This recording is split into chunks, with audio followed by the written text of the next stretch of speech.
Les Ivoiriens vivant à l'étranger ont décidé d'apporter leur pierre à l'édification du pays. La diaspora, comme l'on les appelle, entend jouer un rôle essentiel dans la reconstruction nationale et la reconstruction post-crise. Mais oui, il y a un mais. La diaspora ivoirienne est-elle outillée pour jouer un tel rôle? La diaspora ivoirienne a-t-elle les réseaux nécessaires pour se rendre incontournable au pays? La diaspora ivoirienne est-elle organisée? Ces questions et bien d'autres trouveront certainement des réponses tout à l'heure avec nos invités. Bonsoir, mesdames et messieurs.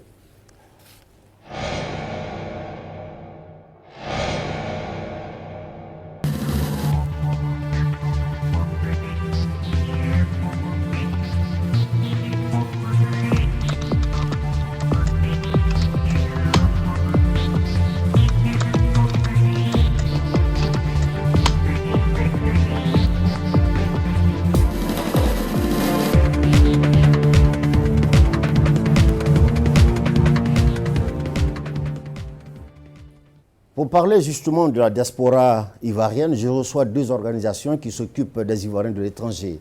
Il s'agit de la Fédération des associations de la diaspora ivoirienne, représentée ici par son président, M. Ouattara Bémetian. C'est cela?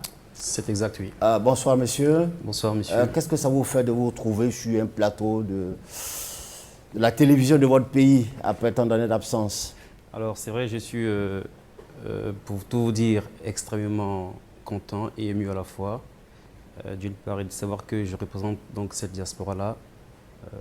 Ça me fait vraiment plaisir d'être là aujourd'hui et parler de cette diaspora-là. C'est facile d'être président de la fédération? Alors, pour tout vous dire, entre mes occupations donc, professionnelles et représenter cette diaspora-là, c'est pas facile. Mais je veux dire que quand on sait qu'il y a des problèmes et qu'il faut les gérer, je pense qu'on peut mettre en parenthèse parfois sa vie professionnelle au détriment de son pays. Et c'est ce que je fais. Ok. Alors, l'autre association, son nom c'est le Haut Conseil des Ivoiriens de la diaspora. Son président, c'est notre deuxième invité, son nom naturellement, Fofana Daouda. Bonsoir, président. Bonsoir, monsieur Laurent. C'est pas une mince affaire que d'être à la tête du Haut Conseil qui s'occupe des Ivoiriens de l'étranger. Effectivement, comme vous le dites, vous me permettez là, au nom de tous les Ivoiriens dispersés dans le monde entier, remercier la RTI pour l'occasion que vous offrez à la diaspora de s'exprimer sur les défis qui attendent la Côte d'Ivoire. Pour revenir à votre question, effectivement, s'occuper des Ivoiriens de la diaspora, leurs aspirations, les besoins, ce n'est pas une main sans fer. Mais lorsque vous savez que vous avez pris aussi de retard, autant de retard, pour dire ainsi, sur la diaspora malienne, sur la diaspora sénégalaise, vous vous donnez les moyens pour aller très rapidement avec la conviction qu'il faut. Ok.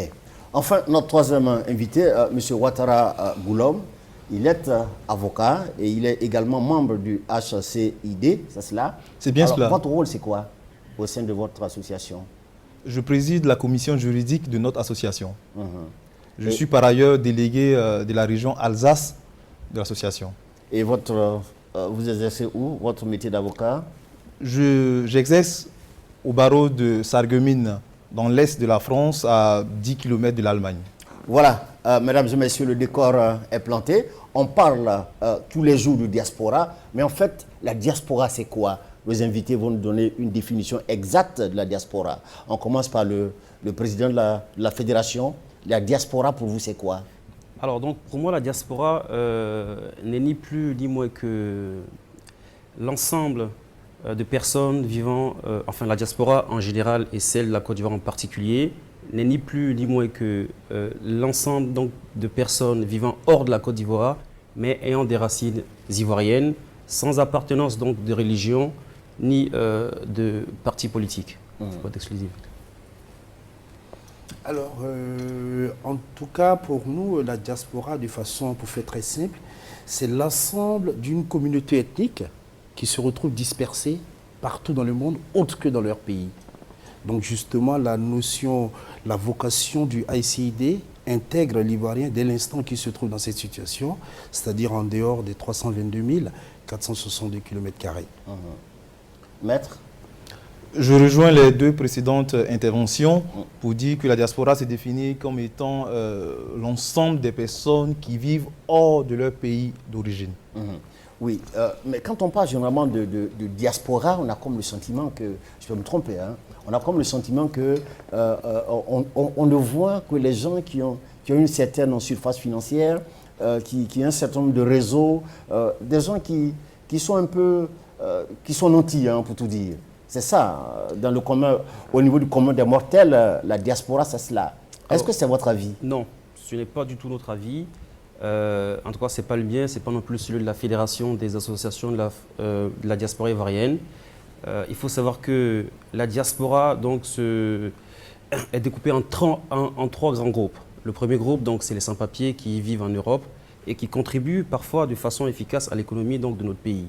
Il y a aussi ce qu'on appelle donc, les résidents, ceux qui sont en situation régulière, qui contribuent aussi à leur façon à l'économie de notre pays. Et les derniers, c'est les binationaux, qu'il ne faut pas négliger, même parfois s'ils sont clairs de peau, dès lors qu'ils ont un des deux parents ivoiriens.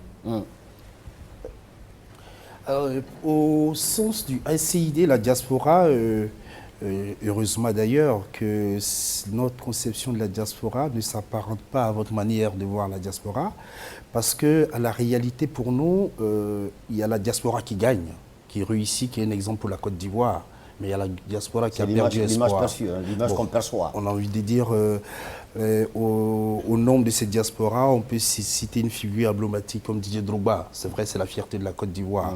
Mais à côté de lui, il y a des Ivoiriens qui souffrent, qui n'ont pas d'espoir. Le AICID est là pour eux aussi, finalement. Mais qu'est-ce qui renferme véritablement pour vous le mot diaspora? Qu'est-ce qu'on y met à l'intérieur? Alors, pour nous... Maître, qu'est-ce qu'on y met à l'intérieur de la diaspora? C'est tout le monde, tous ceux qui partent à l'étranger, c'est ça? Évidemment, au sein du thème diaspora, c'est, comme tout à l'heure le thème a été défini, c'est l'ensemble, enfin en ce qui concerne la diaspora ivoirienne, c'est l'ensemble des Ivoiriens qui se retrouvent hors de la Côte d'Ivoire. Mais avant ce point, vous avez évoqué un élément qui est fondamental, celui de, je dirais, la définition qui est retenue, ou du moins de l'image qui est retenue, de savoir une diaspora nantie, une diaspora avec des capacités financières, un réseau relationnel assez important. Cette image-là n'est pas fausse parce que ceux qui sont sortis sont allés dans des pays plus ou moins développés, même si certains sont dans des pays qui sont, je dirais, économiquement proches du mien, si bien que l'image qui est retenue n'est pas non plus fausse. Les Ivoiriens qui sont à l'étranger ont accès aux innovations technologiques, ont accès à un réseau professionnel important, ont fréquenté des universités et des grandes écoles importantes, si bien que l'image qui est retenue, l'image qui est communément retenue de la diaspora ou des Ivoiriens de la diaspora est assez juste. En tout cas, une diaspora qui gagne. Hein. Une diaspora qui gagne. Absolument. Alors, pourquoi avoir créé une association, une fédération des Ivoiriens de l'étranger? Un haut conseil, c'est ça? Un haut conseil des Ivoiriens de l'étranger. Vous d'abord. Alors, donc, il faut dire une chose qui est très simple. Je ne partage pas tout à fait son point de vue que de penser que quand on parle de diaspora, il n'y a que celle-là qui gagne. Non, il y a aussi des gens qui souffrent beaucoup, des gens que je croise tous les jours au niveau de la France, le pays que je connais le mieux, qui souffrent. Alors, donc vous me disiez tantôt, pourquoi est-ce qu'on a créé la fédération donc, des associations de la diaspora ivoirienne? Il faut se dire que j'ai fait une expérience. J'ai fait une expérience et je pense que l'ami Fofana Daouda ne me démentira pas parce qu'il a vu comment est-ce que j'ai dû galérer à cette époque-là. Au moment de la crise, j'ai décidé... Quelle crise? La crise post-électorale. Oui. Quand les Ivoiriens souffraient ici, j'ai eu une initiative. J'ai demandé à tous mes amis au niveau de la France qu'on essaie de faire une collecte de fonds, sans distinction de religion, sans distinction de partis politiques. Et que nous envoyons donc ces fonds-là ici, en Côte d'Ivoire, pour aider nos parents qui souffrent. Ils m'ont tous dit oui, mais personne n'a pu lever un seul centime à cette époque-là. Donc j'ai compris qu'il y avait un problème entre l'ambassade, qui elle est là pour représenter la Côte d'Ivoire à l'étranger, qui elle a un rôle purement politique, et le consul, lui qui gère donc toutes les contingents administratives, il n'y a rien. Entre les deux, il n'y a rien. Sinon, il y a tout simplement de centaines de milliers d'Ivoiriens qui vivent et parfois qui ont des problèmes multiples et variés. Et dès lors qu'un Ivoirien de la diaspora a un problème, il ne sait pas toujours à qui s'adresser. J'en connais plein qui ont des projets pour la Côte d'Ivoire, mais qui n'ont pas d'endroit, qui n'ont pas d'interlocuteurs fiables au niveau de l'Europe. Donc tout ça m'a poussé un jour à donc, convoquer, à rassembler des associations qui partagent donc les mêmes valeurs que nous afin de monter cette fédération-là. Donc l'unique raison, c'est de rassembler la diaspora et demain trouver l'homme ou la femme rare ayant les 2 pieds à l'étranger et le cœur au pays, capable de nous représenter et d'agir comme on le dit, parce qu'on cite souvent la diaspora malienne, mais il faut savoir que la diaspora malienne a un haut commissaire des Maliens de la diaspora. On va en parler. Alors, le haut commissaire, le haut conseil, c'est ça? Qu'est-ce qui vous a motivé à créer ce haut conseil? Alors, l'idée du Haut Conseil est née au lendemain du premier passage du président de la République en France, où il a rencontré les Ivoiriens de la France. À cette rencontre, nous avons eu l'honneur de porter la voix des Ivoiriens de la France. Et en réponse à notre intervention, le président a demandé, comme il a fait précédemment au Sénégal avant d'arriver en France, aux Ivoiriens de l'extérieur de la diaspora de retourner au pays. Mais juste après, il y a des questions qui se posent. L'Ivoirien de la diaspora retourne au pays pour faire quoi? Pour gagner combien en termes de salaire? Et pour être dans quel cadre juridique sécurisé? Alors à ces questions, on avait 2 alternatives. Ou on attendait paisiblement qu'on organise des états généraux de la diaspora pour en débattre, trouver des solutions et envisager une application dans les 2 années qui suivent. Ou on s'organise entre nous, on se pose les problèmes, on se pose ces questions, on essaie à travers toutes les diasporas. Justement, c'est ça qui fait la spécificité du AICID, c'est que nous avons vocation, comme on l'a dit dans la définition, à être partout où l'ombre des Ivoiriens se trouve. Et lorsqu'on aura implanté cette structure partout, donné les axes de réflexion, avec ces axes de réflexion, nous viendrons voir nos autorités pour dire, voilà, à l'image des grandes diasporas, la diaspora regorge des compétences, des qualités qui demandent tout simplement à être utilisées à telle condition. C'est ce qui a suscité la naissance du AICID. Et je vous dis, en moins d'1 mois d'existence, puisqu'il y avait un vide véritablement dans le domaine, on fait l'objet d'un engouement total. Vous voyez, dans cette salle, j'ai l'honneur de saluer. Vous revendiquez combien de membres aujourd'hui? Alors, nous revendiquons combien de membres? Je poserai la question plutôt en termes de représentativité dans le monde entier. Combien vous pesez? Au jour d'aujourd'hui, je peux vous dire qu'en 1 an d'existence, j'ai la fierté de vous dire que je suis représenté aux États-Unis. On a une délégation en Afrique du Sud avec M. Bafoumak. Vous avez le représentant du Mali qui est là. Une forte délégation de l'Asie qui est venue à travers mes frères Kevin et Yapo. En Europe également, tout est quadrillé. En fait, j'ai envie de vous dire tout simplement que tous les continents aujourd'hui sont pourvus d'une délégation du AICID qui travaille au quotidien près des Ivoiriens. Oui, d'accord, mais il y a combien d'Ivoiriens dans toutes ces délégations-là? C'est ce que je veux savoir. Et dans toute cette délégation, déjà, il faut présenter l'ensemble des Ivoiriens en dehors de la Côte d'Ivoire. Les chiffres les plus pessimistes parlent de 2 millions, mais on sait qu'on a plus de 2 millions dehors. Mais lorsque vous regardez... Est-ce que tous ces 2 millions-là adhèrent à vos idées? Mais forcément, dire que ces 2 millions adhèrent, c'est de l'utopie. Nous existons, ça fait moins d'1 an. Et en moins d'1 an, je suis partout, nous sommes partout sur tous les continents. Et les problèmes que nous posons, c'est des problèmes macro qui concernent la diaspora. D'accord. Alors, M. Ouattara Bemitian, c'est ça? Vous revendiquez combien de membres? Alors aujourd'hui, nous raisonnons donc en termes d'association. Et nous revendiquons aujourd'hui, parce que la question était intéressante, si vous avez posé précédemment, il faut savoir que la diaspora ivoirienne est représentée à un peu moins de 50% en France. De mon point de vue, c'est vrai, 50%, c'est quand même la moitié. Donc, nous concentrons donc nos actions sur la France. Et à 9,2% aux États-Unis, c'est pas rien, mais bon, quand même. Et il y a 4,2% au Burkina Faso, c'est pas rien, mais quand même. Aujourd'hui, nous revendiquons environ une 60aine d'associations, et parmi lesquelles, il y a une en particulier que j'aimerais saluer ici, qui est le BERA. Le BERA, qui est la plus grosse fédération du peuple akan hors de la Côte d'Ivoire. Est-ce que vous ne vous retrouvez pas avec les mêmes hommes, les mêmes personnes? Puisqu'on parle de diaspora ivoirienne, que ce soit en France, aux États-Unis, un peu partout, Ce sont tous des Ivoiriens. Bien sûr. Est-ce que vous ne vous retrouvez pas avec les mêmes personnes? Mais là, vous posez une autre question. C'est de dire que nous ne sommes pas organisés. C'est ça, cela vous voulez en venir? Non, ce n'est pas ce que je veux dire. Mais voilà. Est-ce qu'il ne serait pas intéressant, par exemple, d'avoir une seule association ou alors un seul haut conseil? Alors, une association... Vous avez une fédération, nous avons un haut conseil. Alors... Nous avons une fédération, c'est vrai. Et pour dire ce qui est, c'est que nous avions commencé certains travaux à un moment donné avec des amis, malheureusement, qui à un moment donné ont fait chemin à part. Ça arrive. Je veux dire que c'est la vie qui le veut ainsi, malheureusement. C'est propre à l'Ivoirien. Hein. Voilà. Donc aujourd'hui, on aime bien ça. Aujourd'hui, nous allons partout en France. Nous consacrons notre énergie en premier sur la France. Là où il y a le plus d'Ivoiriens, c'est la France. Je pense que l'un des endroits, comme je le disais hier en préparation, où on peut trouver beaucoup de poissons, c'est bien dans l'eau. Ouais. Bon.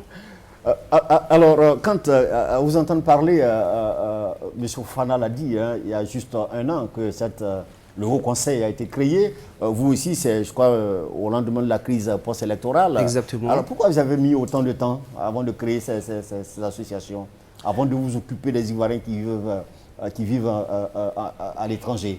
Alors, avant de revenir à cette question, laissez-moi faire une précision sur la prétendue multiplicité des associations. À mon sens, je ne trouve aucun inconvénient que des Ivoiriens qui vivent à Rennes, qui vivent à Bangalore, puissent s'organiser pour être solidaires entre eux. Évitons d'être dans des schémas unitaires, parce que forcément, c'est une seule vue qu'on nous regardons.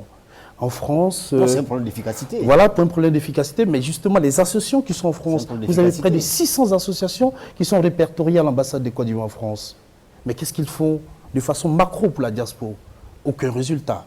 Mais, lorsque vous regardez de façon sectorielle, ces associations travaillent au quotidien pour améliorer le sort du village d'Aféry qui se retrouve dans le département d'Adzopé. Ça, c'est à saluer, ce n'est pas à condamner. Justement, le AICID vient pour dire, vous continuez à traiter les problèmes micro, nous sommes là pour poser les problèmes macro de la diaspora qui se trouvent en termes d'investissement, en termes de retour au pays, en fait tout ce qui peut être le dénominateur commun d'un Ivoirien qui vit en dehors de la Côte d'Ivoire.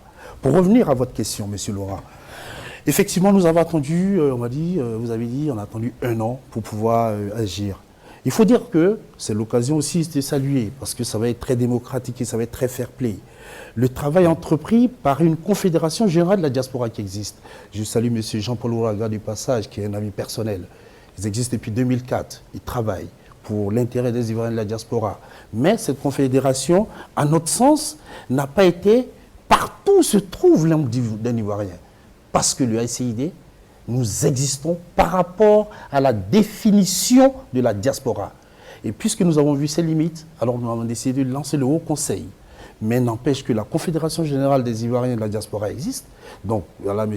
Bimitian qui est là, qui a créé une fédération des Ivoiriens de la Diaspora. C'est très bien, mais le Haut Conseil est là de façon, je ne dirais pas suprême. C'est fait manque de modestie, mais relever les problèmes qui peuvent concerner tous les Ivoiriens de la diaspora, les poser ensemble pour dégager des perspectives, des solutions. Donc pour le faire, il n'est jamais trop tard pour le bien faire. Alors maître, vous qui êtes un homme de droit, est-ce que ce ne serait pas intéressant d'avoir une seule association? Pour une question d'efficacité. Parce que finalement, l'objectif est le même, les hommes sont les mêmes. Pour une question d'efficacité. Je dirais que sur le plan juridique, il n'y a pas d'obligation, bien évidemment, à avoir une seule association, organisation qui fédère les intérêts des Ivoiriens hors de la Côte d'Ivoire. Après, c'est vrai, pour des raisons pratiques ou pour des raisons d'organisation, on peut bien évidemment réfléchir à cette question. Mais pour l'instant, il existe le Haut Conseil des Ivoiriens de la diaspora. Il existe à côté la Fédération des associations des Ivoiriens de la diaspora. Chacune de ces associations agit, pose des actes, et je ne pense pas que cela constitue un handicap aux intérêts des Ivoiriens. Elle ne se marche pas sur les pieds, non? Enfin, jusqu'à peu de contraire, je ne crois pas. Hein? Ça se passe sans problème. Ça se passe sans problème. Ailleurs, comment ça se passe? Au Mali, par exemple, la diaspora malienne. Bon. qui vit... Alors, nous avons eu donc à faire pas mal de rencontres avec la diaspora malienne à Montreuil, pas mal de réunions avec eux pour essayer de comprendre comment est-ce qu'elle fonctionnait. Et parce qu'on a été fortement étonnés de savoir que la diaspora malienne impactait sur l'économie du Mali à hauteur à peu près de 20% sur le PIB malien. Donc on était surpris, on dit bon, on va aller voir là où ça marche. Comme chez nous apparemment, on envoie qu'en Côte d'Ivoire 238 millions. Bon, c'est pas rien, mais c'est pas non plus beaucoup. Bon. Alors, donc sur place, on a eu un de leurs représentants qui nous a dit si nous arrivons donc à investir sans aucun problème au Mali, c'est simplement parce que nous avons le Haut Conseil des Maliens de l'étranger. Et il m'a aussi rajouté qu'il n'est qu'une émanation de l'État souverain du Mali et non l'affaire donc de... Voilà. Ce qui veut dire que le Haut Conseil malien, c'est l'État malien qui a décidé un jour que entre les services de l'ambassade et le consulat, il fallait prendre un décret et créer ce Haut Conseil-là. Ouais. Voilà. Et on a vu comment est-ce que ça marchait. Donc, ils arrivaient à ramener donc, au Mali des porteurs de projets par le système donc, d'un guichet unique. Bien sûr. Ils arrivaient aussi donc, à avoir des financements une fois sur place parce qu'il y a quand même une question, enfin, quelque chose qui me chagrine un tout petit peu. C'est qu'aujourd'hui, et Fofana Daouda le sait très bien, il n'y a personne en France aujourd'hui quand on a un projet qui puisse nous aider. Il n'y a pas. Moi, j'en ai fait les frais. Il n'y a pas.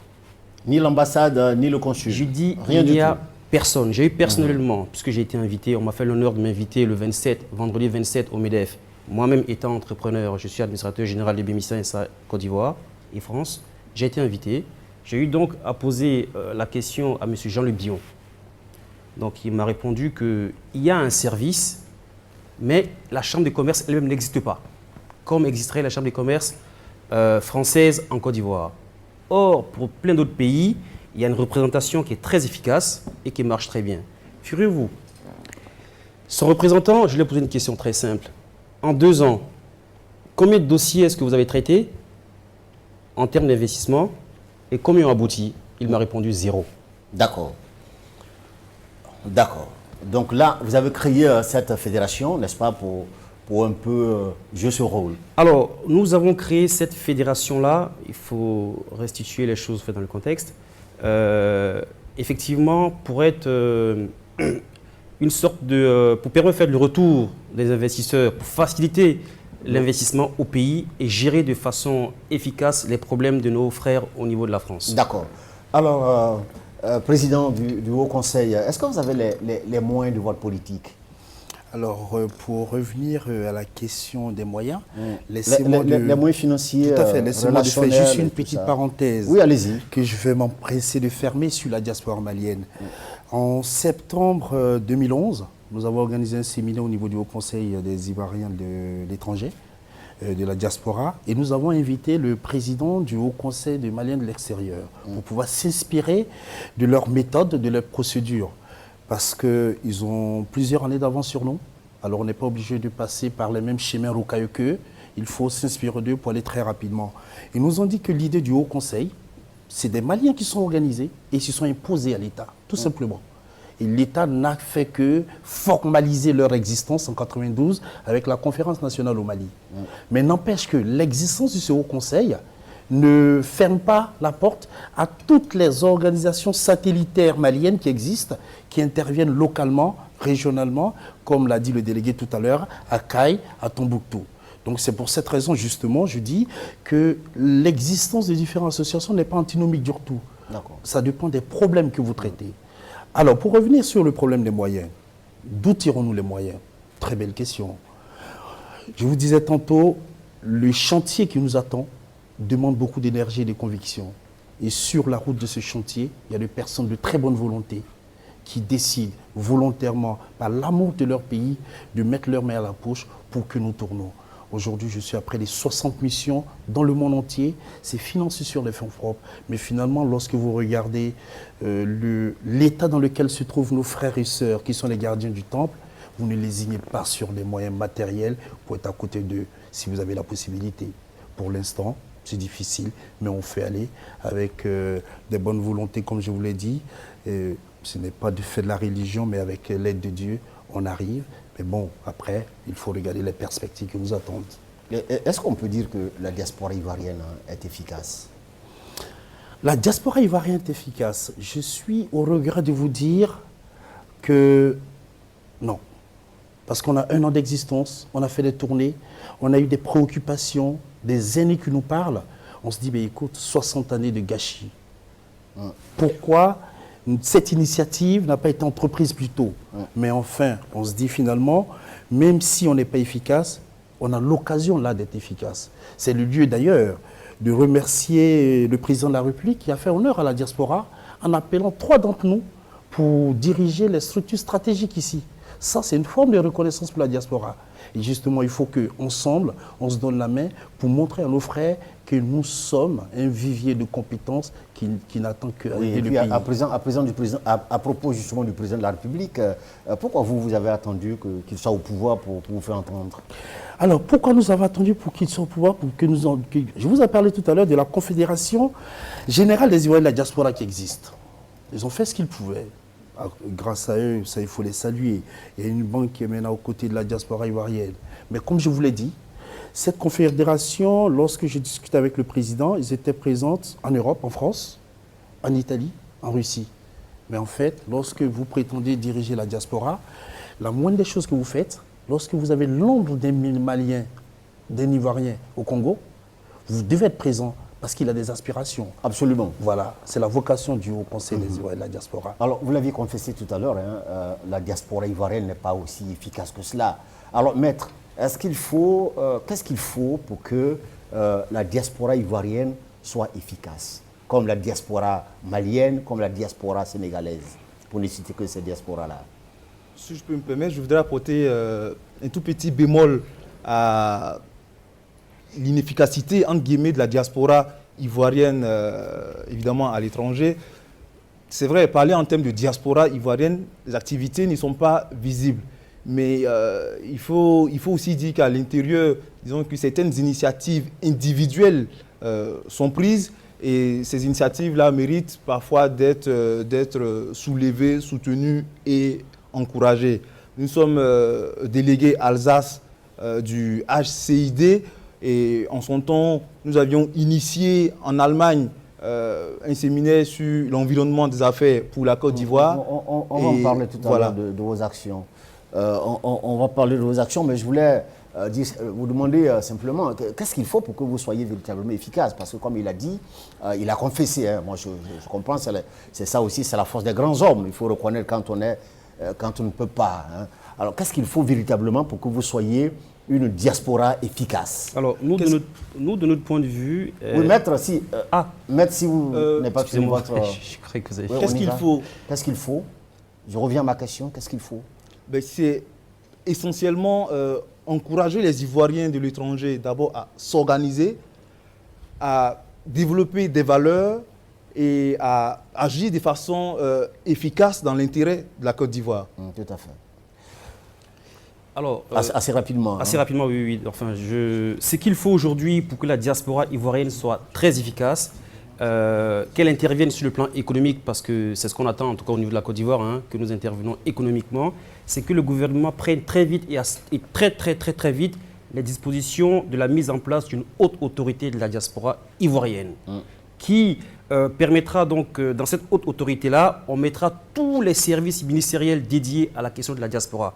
Il faut savoir qu'il en existe plusieurs ministères que tout le monde ne connaît pas, qui gèrent les questions de la diaspora. Celui-là qui est le plus connu, c'est le ministère donc, des Affaires étrangères. Ensuite, le ministère de l'Intérieur, des Affaires sociales, plein développement. Donc, regrouper tous ces services-là dans cette haute autorité-là. Et je pense que partant de là, et lui permettre aussi donc, de récupérer donc, la représentation de la Chambre des commerces au niveau donc, des pays étrangers et de gérer ce cas. Alors, monsieur Aka Serge, vous vivez, vous savez, hein, il n'a pas. Bon, donne le micro. Vous vivez au Mali.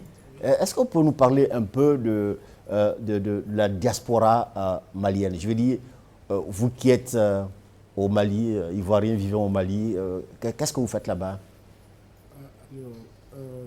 Je suis.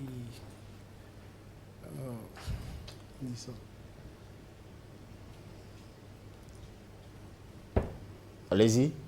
Ça ne vient pas? Alors, je suis entrepreneur au Mali, au niveau du bâtiment. Donc, nous essayons de nous battre pour nous en sortir. Mais qu'est-ce que vous faites au niveau... Vous êtes... il fait partie de votre... de la délégation. Là-bas au Mali, qu'est-ce que vous faites réellement, concrètement, pour être efficace? Alors, vous, diaspora ivoirienne au Mali. Nous essayons de nous organiser, de nous regrouper. Ça fait 3 mois que nous avons été contactés par le président Fofana Daouda et nous sommes en train de nous organiser en fonction des directives du Haut Conseil pour pouvoir être véritablement efficace. Certainement que vous allez vous appuyer sur la diaspora malienne, l'exemple de la diaspora malienne, oui, pour avancer. À cet effet, nous entendons organiser une mission pour le président du Haut Conseil des Ivoiriens de la diaspora au Mali, à Caille, afin de nous imprégner de leur expérience, de tout ce qu'ils ont pu faire là-bas. D'accord. OK. Maintenant, on va parler de vos actions. Parce que c'est ça qui est important. De vos actions. Qu'est-ce que vous avez posé comme action concrète au plan interne, je veux dire, où vous vivez, et au plan externe, au plan de la Côte d'Ivoire, au niveau de la Côte d'Ivoire? On va commencer par M. Fofana, le Haut Conseil. Alors, au plan interne d'abord. Avant de revenir sur cette question, permettez-moi de rebondir sur une question que vous avez posée tout à l'heure. Effectivement, je dis que la diaspora ivoirienne n'était pas efficace. C'est dans sa globalité. Forcément, lorsque vous prenez individuellement pris, vous avez des personnes brillantes. Maître Ouattara, à ma gauche ici, il est avocat en Europe, ce n'est pas donné à tout le monde. Mais pour parler des conditions du retour de cette diaspora, effectivement, c'est important. Je regrette qu'il n'y ait pas un représentant du ministère des Affaires étrangères ici, mais j'espère qu'on aura l'occasion dans d'autres cas d'en débattre. Il faudrait qu'on puisse avoir un environnement sécurisé. Parce qu'effectivement, lorsque vous faites les tournées, que vous êtes entrepreneur en Europe, que vous décidez de tout abandonner pour investir ici, vous n'avez pas envie qu'à la moindre petite crise, vous perdez vos chiffres d'affaires pour vous retrouver en situation zéro. C'est très important. Il faudrait qu'on crée un cadre juridique qui donne la confiance aux investisseurs qui viennent de la diaspora. Oui, je pense que le gouvernement s'attelle à cela. Eh bien voilà, justement. Donc voilà l'ensemble des sujets, des questions qu'il faut traiter. C'est des questions préjudicielles pour moi, pour donner la confiance à nos frères qui veulent venir s'y installer. Et puis bon, au-delà de cette catégorie de personnes, on a nos aînés qui ont fait 40, 50 ans en Europe, qui ont envie de terminer leur vieux jour ici. À ceux-là, il faut également voir dans quel dispositif peut se retrouver pour que finalement, au lieu de rester très loin... voir tout ça. Eh bien justement... Voilà, c'est pourquoi je vous demande, qu'est-ce que vous entendez, qu'est-ce que vous avez posé comme action? C'était là justement voilà, la transition pour moi de rebondir sur votre question.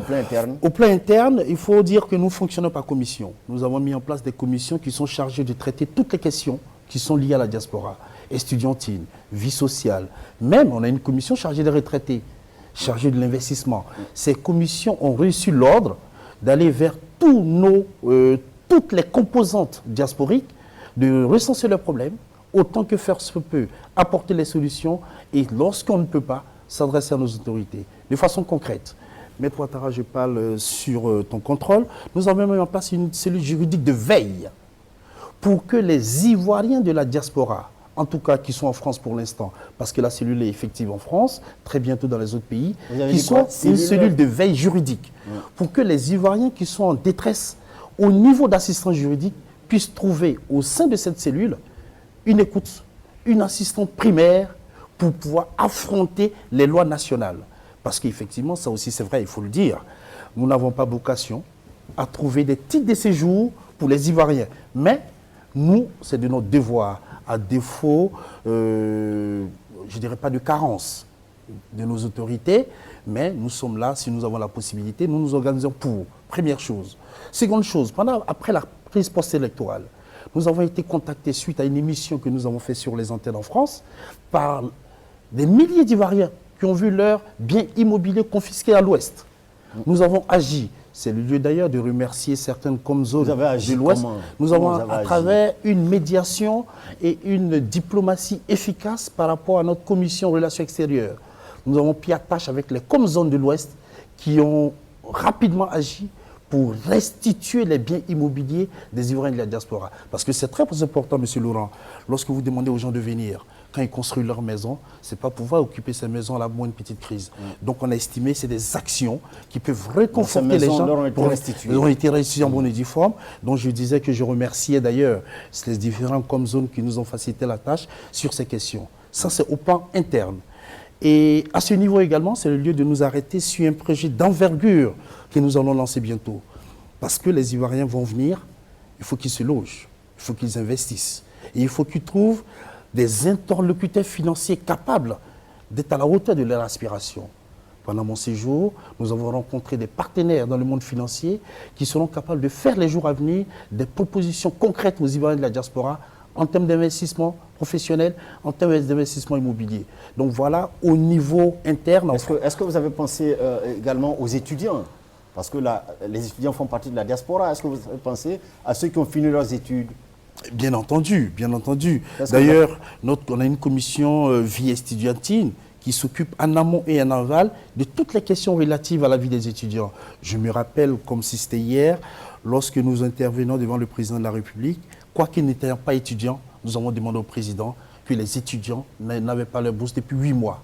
Et séance tenante, le président a accès dans notre demande. C'est pour vous dire, étant un ancien... Et ces bourses ont été payées? Ah, ces bourses ont été effectivement payées. D'accord. J'ai eu une séance de travail tout récemment avec le président des étudiants de France. Il m'a dit, bon, les choses vont en s'améliorant, mais je crois que notre cellule estudiantine s'en occupe et nous veillons à ce que ceux qui veulent rester pour se perfectionner trouvent les cadres nécessaires pour bien le faire, mais ensuite revenir. D'accord. Alors, maître, M. Fofana a parlé tout à l'heure d'une cellule d'éveil juridique. C'est ça? Tout à fait. Ça sert à quoi? La cellule de veille juridique est une cellule composée essentiellement de juristes professionnels qui apportent des conseils élémentaires aux Ivoiriens qui sont dans des situations qui nécessitent un certain soutien. C'est vrai que nous n'avons pas vocation à nous substituer d'office. La commission juridique n'est pas un cabinet d'avocats, c'est un soutien, c'est une écoute qui est apportée aux Ivoiriens qui sont dans les difficultés, qui sont dans la détresse. Et ces conseils-là sont susceptibles de leur redonner espoir et de les relancer dans la vie en fait en France. Alors, M. Ouattara, au niveau de votre fédération, qu'est-ce que vous avez fait de façon concrète? Alors, de façon concrète, au plan interne, hein, c'est-à-dire sur votre territoire là-bas où vous vivez, et ici puis aussi au plan en France. externe. Alors, Voilà, il faut savoir que la fédération donc, des associations, on va aller un peu vite. La fédération des associations de la diaspora ivoirienne ne fait pas dans le catalogue. Elle va fait les choses de façon pragmatique. Nous sommes en train, en ce moment, de faire ce qu'on appelle le répertoire donc, des compétences ivoiriennes au niveau de la France. Première chose.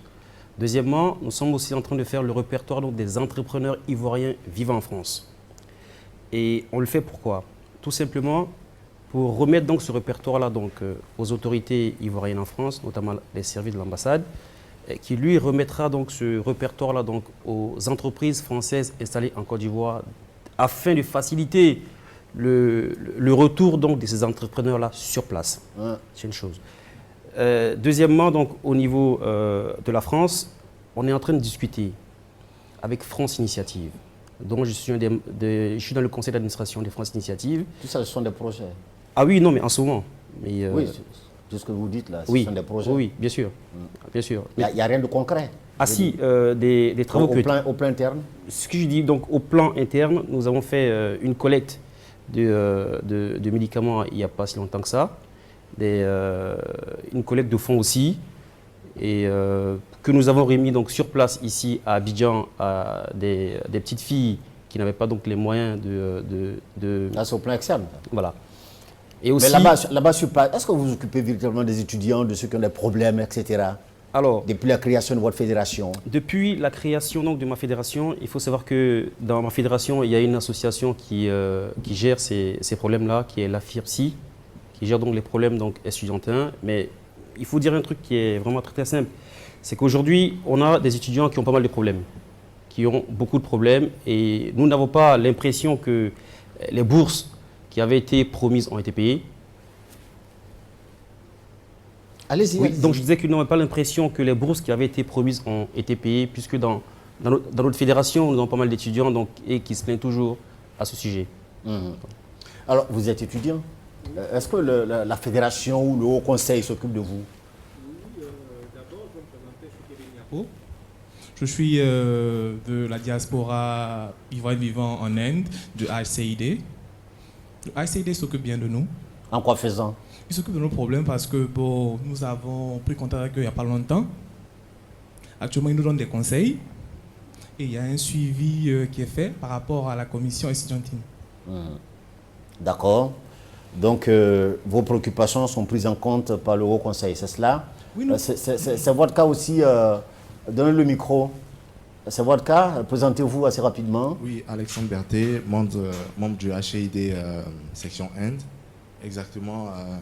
Le HID nous aide dans le cadre de notre insertion pour notre retour en Côte d'Ivoire.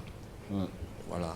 Vous êtes en Côte d'Ivoire maintenant. Est-ce que vous êtes revenu, non? Ou bien vous continuez? Oui, exactement, vos études? je suis rentré. Alors, quelles sont les perspectives sont bonnes pour vous au niveau de l'emploi?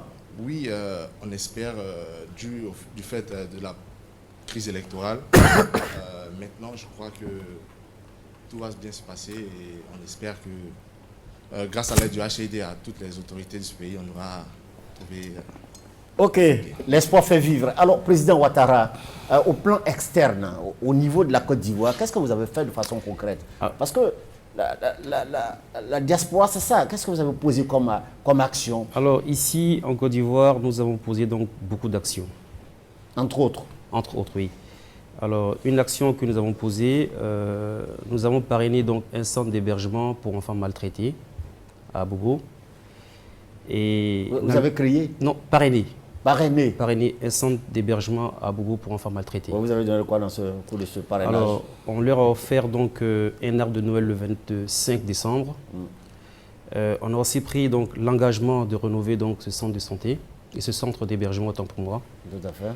Et ici, au niveau de la Côte d'Ivoire, on a fait rentrer une entreprise qui a investi un peu moins d'un demi-milliard dans le domaine des routes et qui est en ce moment, à l'heure où je vous parle, en train de créer un bassin de rétention aux eaux à Bobo, toujours dans le cadre du retour, et qui intervient aussi à Kekwa, en train de faire des caniveaux trapézoïdales, et dans le Grand Nord, à Ferké Sédougou, où l'entreprise donc, est en train donc, de faire du bitume. Ça, c'est les actions concrètes que nous avons faites. Maintenant, nous avons eu aussi, donc, au niveau de la France, parce que vous me posez la question, donc, suite à l'appel lancé par le chef de l'État quand il a dit ceci, la diaspora ivoirienne donc, avait de l'expérience et qu'il serait mieux que cette diaspora-là mette donc, son expérience au service de la Côte d'Ivoire. Nous avons eu à écrire le premier livre blanc, donc jamais écrit par aucune diaspora ivoirienne que voici, dans lequel est consigné un certain nombre de propositions que j'aimerais vous remettre en main propre. Merci. Merci beaucoup, frère. Ok. Donc, pour tout dire, vous posez des actions, vous avez posé des actions au plan interne et au plan externe. Et vous continuez. Ah, nous continuons, oui. Nous continuons, puisque nous avons un certain nombre d'entreprises qui aimeraient rentrer et qui attendent tout simplement que la Chambre des commerces ivoirienne, enfin, le service qui représente la Chambre des commerces ivoirienne en France, soit opérationnel. Elle ne l'est pas aujourd'hui. D'accord. Alors, Madame Yaba, grâce à cela, vous êtes chef d'entreprise. Oui. Dans quel secteur? Qu'est-ce que vous avez fait pour vos frères avec qui vous vivez en Europe et pour vos frères qui sont en Côte d'Ivoire, à titre personnel? À titre personnel?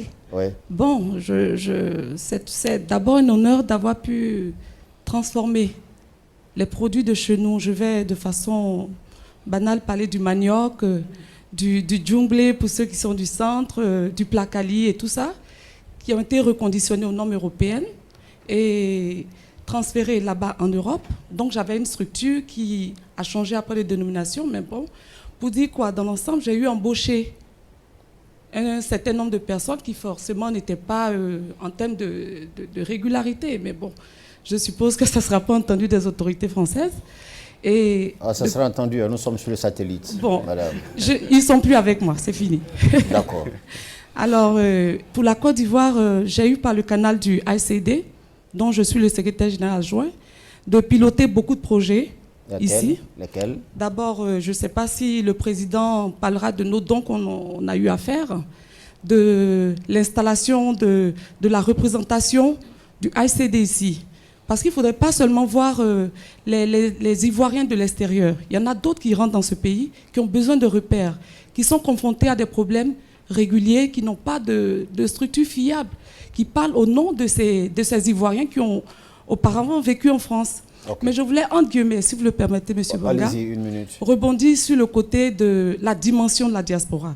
Il faudrait qu'on souligne aussi que la diaspora ne s'étend pas sans faire offense à Maître Ouattara, à celui qui est bachelier. On sait très bien que le secteur de la sécurité est monopolisé. Je dirais qu'on a pratiquement le monopole sur la sécurité. Je parle des agents qu'on a, ceux-là qui peuvent être de façon utile dans notre pays. Je parle des chefs d'entreprise en termes de sécurité rapprochés, qu'on appelle communément médecins. Je parle de la nounou qui s'occupe de l'enfant de l'autre. Et c'est un potentiel qu'on a qui peut être vu et utilisé aussi pour l'Ivoirien ici. Alors, c'était juste la petite parenthèse que je voulais lever. Et au nombre des dons et des actions, il y en a pêle-mêle. Je laisse le soin au président de les citer. OK. Merci madame pour votre intervention. Maintenant, vous le savez, hein, vos associations ont plus ou moins vu le jour après la crise post-électorale. Alors, nous sommes en pleine réconciliation. Hein. Qu'est-ce que vous faites pour la réconciliation? Chez vous là-bas, pas ici, chez vous là-bas. Hein, où vous êtes. Avant cette question, il est essentiel de noter en termes d'actions concrètes. Oui. ACID au niveau externe, comme vous le qualifiez. Assez rapidement. Hein. Assez rapidement. J'ai pris le soin d'inviter sur ce plateau M. Bamba, juste derrière moi, le président des Insuffisants Renault de la Côte d'Ivoire. Nous avons pu obtenir, parce que c'est ça aussi le sérieux d'une structure, juste après notre naissance, on a signé un partenariat fort avec un partenaire qui s'appelle Santélis Association, spécialisé dans le domaine du rein. On a pu offrir très récemment des générateurs de dialyse, 26 générateurs de dialyse en gros, 4600 reins artificiels, d'une valeur de 350 millions. Merci. Tout simplement pour soulager nos frères malades du rein. Bénisse. Et on en a besoin. Voilà, justement. C'est ce genre d'action que nous voulons hein, de la part de la diaspora. Parce que comme je le dis, hein, quand on parle de diaspora, généralement, on fait allusion à la diaspora malienne, sénégalaise. Justement. C'est pour ça, justement, je vous ai dit, on n'a plus le choix. Il faut aller très rapidement. Absolument. Parce qu'on a pris du retard. On s'est compris. Maintenant, au plan de la réconciliation, c'est un processus. Tout à fait. Au niveau où vous êtes, qu'est-ce que vous faites? Au plan de la réconciliation, on va aller vite. Voilà, on va aller très rapidement. Il faut dire que le ACID, de par ses objectifs, réconcilie tout naturellement. Nous avons eu l'occasion d'être reçus par le président Bani lorsqu'il est venu en France. Lorsqu'il a vu la composition du bureau du ACID, il a dit voilà, c'est la vraie Côte d'Ivoire qui est là. C'est ni considération ethnique, politique, régionale.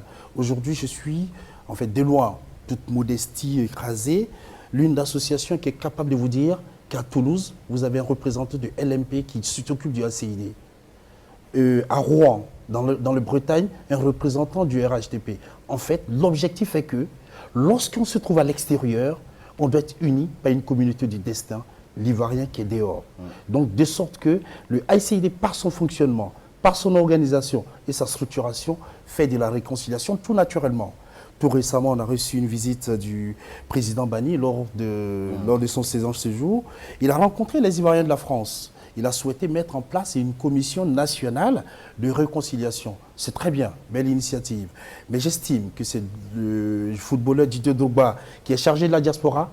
Alors, il arrive en France, il arrive en Île-de-France. Je souhaite tout simplement que nos autorités, puisque déjà on est très divisés malheureusement à travers les causes de la crise post-électorale, que tous les Ivoiriens qui se trouvent sur l'ensemble du territoire français puissent être consultés pour la mise en place de cette commission, de telle sorte que les rancœurs s'expriment, les tolérances s'expriment, pour que la réconciliation en France puisse s'exprimer.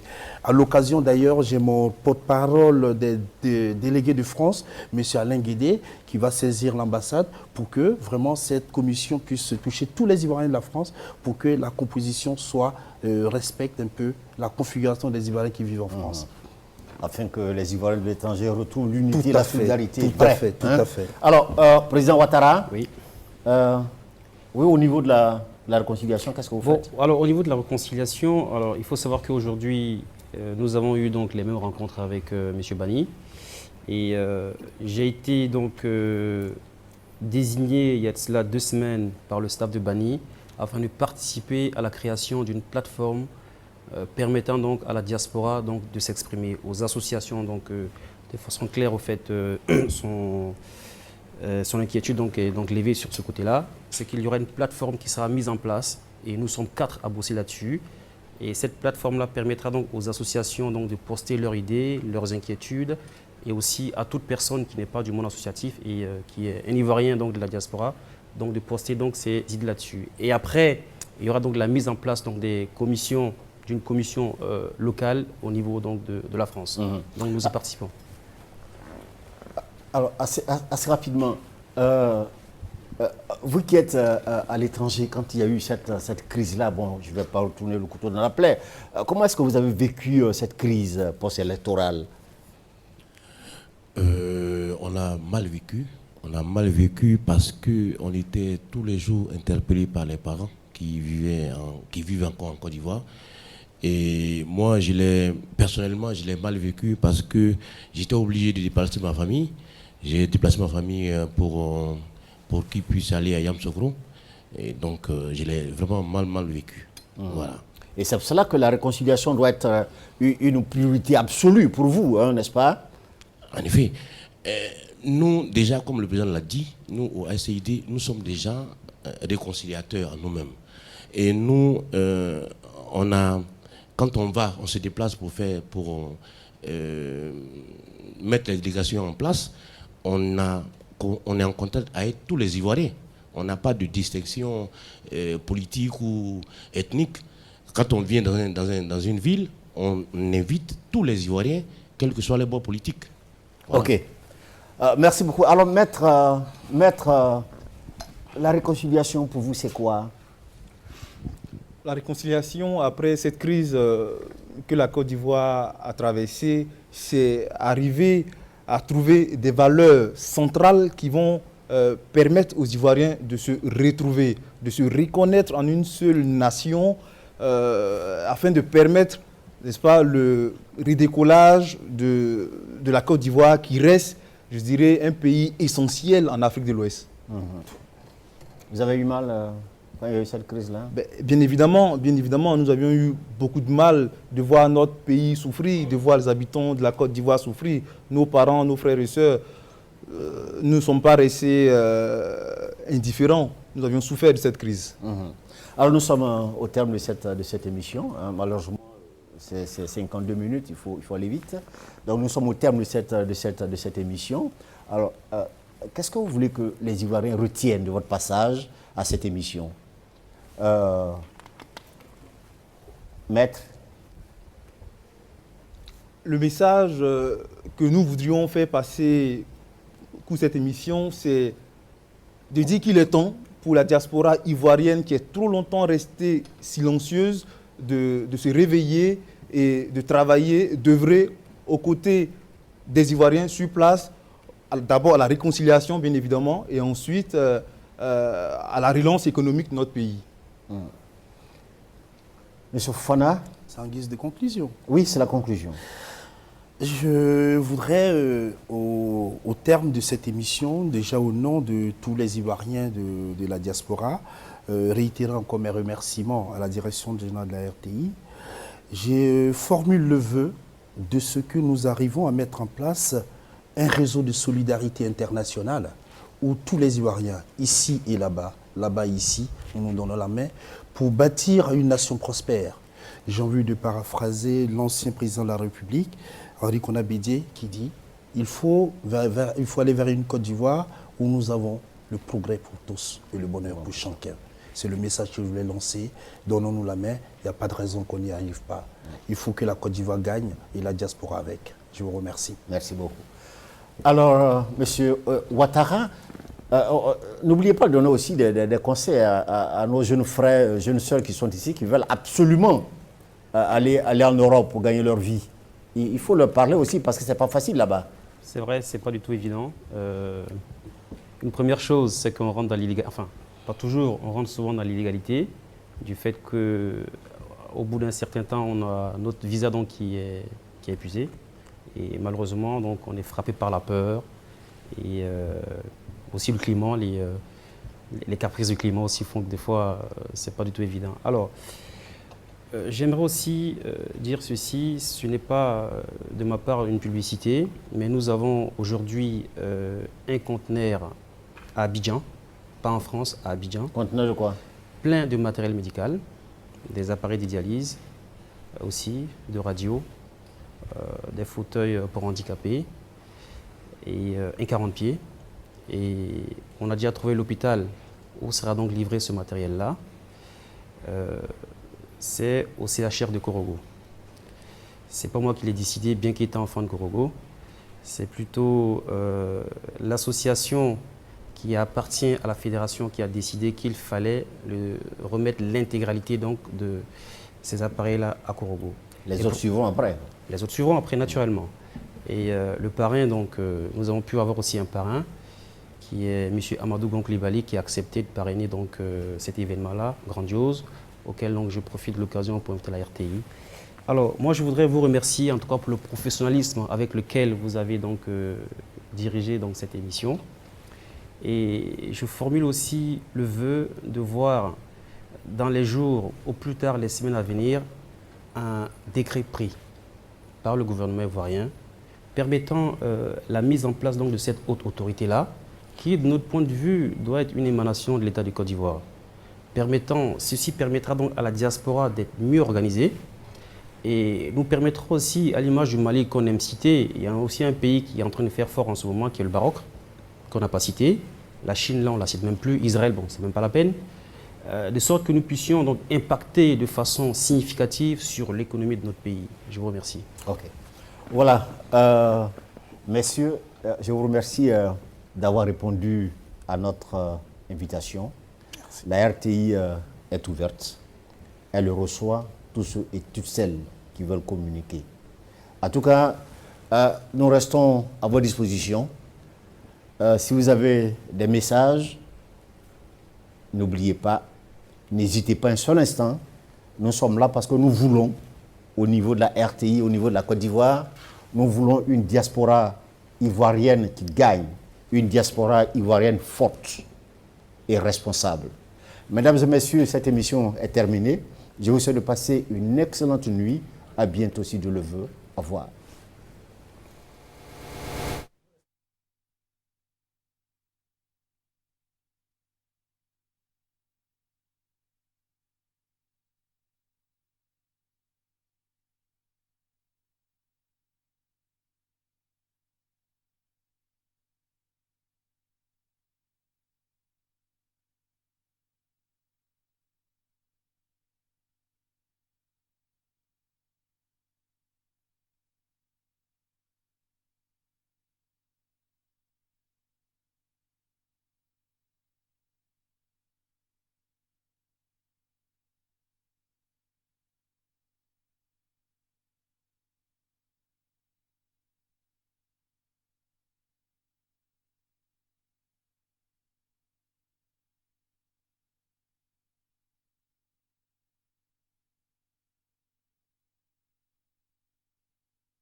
D'accord. Silence, s'il vous plaît.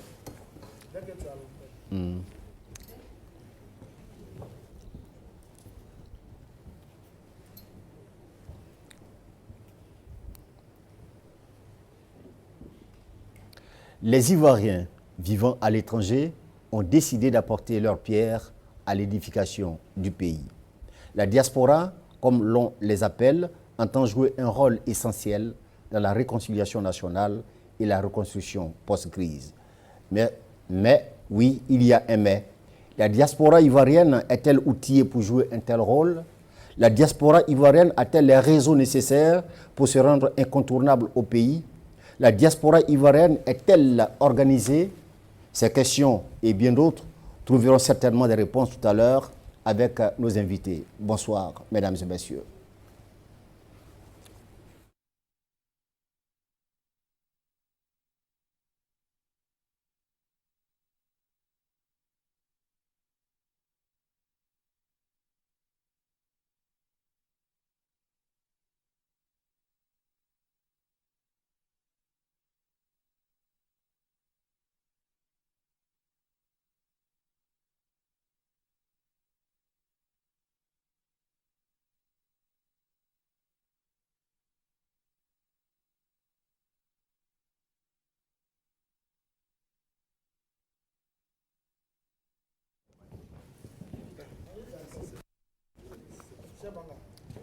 Les Ivoiriens vivant à l'étranger ont décidé.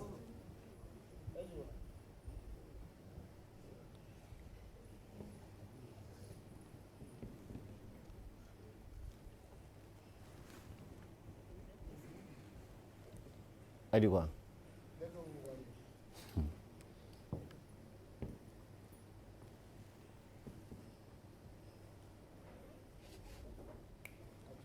Les Ivoiriens vivant à l'étranger ont décidé d'apporter leur pierre à l'édification du pays.